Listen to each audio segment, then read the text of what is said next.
এবং ওই election commission কিন্তু পয়েন্ট দেওয়াই আছে তার কাছে, বাকি 50% পয়েন্ট অ্যাড হবে, সে কত পার্সেন্ট ভোট পায়, সর্বোচ্চ ভোট যে পাবে সে তো অবশ্যই যাবে।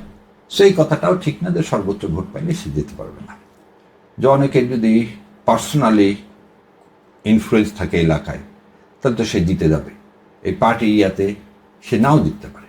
দেখেন, একটু আগেও বলছি, ব্যক্তিগত স্বার্থে কোনদিন দলীয় স্বার্থ হতে পারে না, এবং দলীয় স্বার্থের ঊর্ধ্বে হচ্ছে দেশের স্বার্থ। সো আদর্শকে যখন আপনি বেছে নেবেন, তখন দলীয় এবং ব্যক্তি স্বার্থের ঊর্ধ্বে উঠতে হবে, এবং এই ঊর্ধ্বে যদি না উঠতে পারেন, তাহলে তো সামষ্টিক যে উন্নতি, সে উন্নতি হবে না। বাংলাদেশের 2টা জেলা খুব ভালো করলো আর সমস্ত জেলা মানুষ গরিব, এতে কারো কোনো উপকার নেই। সামষ্টিক আমাদের কি করতে হবে? উন্নতি।